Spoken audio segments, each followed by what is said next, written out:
Moving on, defense officials from across Asia, the United States, Europe and other regions have begun gathering in Singapore as the 2026 IISS Shangri-La Dialogue opens today. However, for the second year in a row, Chinese Defense Minister will skip this week's event. Beijing has said it is sending a delegation of experts and scholars from the People's Liberation Army to the Security Forum. Meanwhile, the U.S. Defence Secretary Pete Hegseth arrived in Singapore for the Security Forum, which will run from May 29th to May 31st. Hegseth was seen training with soldiers stationed on the USS Boxer in Singapore ahead of the diplomatic meetings with international leaders. Hegseth's speech will focus on the military's common-sense approach to safeguarding U.S. vital national interests in the Indo-Pacific, according to Pentagon. Now, in its 23rd year, the three-day summit is known for its exchanges between delegates as they confront some of the biggest defense issues of the day. China's rapid military modernization and assertiveness in the Indo-Pacific will likely be among the top issues on the table, according to top diplomats and security officials. The dialogue also comes as West Asia is increasingly on the edge as new attacks have threatened the tenuous ceasefire in the Iran war. Russia, meanwhile, has intensified its war on Ukraine.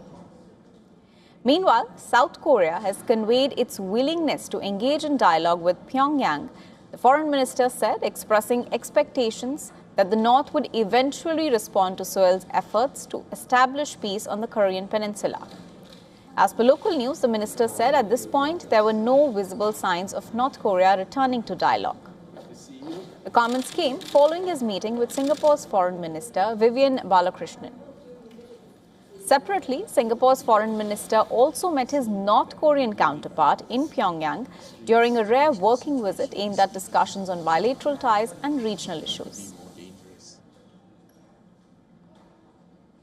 Friends, the international situation is even more volatile, probably more dangerous now than it has been for a long time. And in times like this, it's all the more important to consult closely, to have good friends, and to have a relationship based on trust, and to be able to exchange perspectives.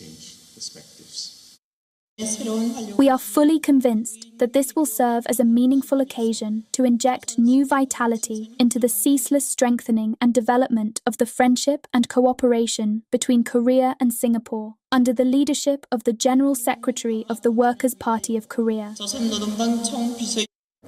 World leaders, diplomats, and top security officials are here in Singapore for the Shangri-La Dialogue, Asia's premier defense conference. Now in its 23rd year, the weekend event is organized by the International Institute for Strategic Study and is held here in the Shangri-La Hotel.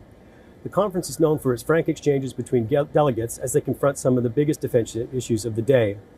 This year's conference comes amid ongoing concern about China's rapidly expanding military power and the growingly assertive way in which it has been pressing its claims in the South China Sea.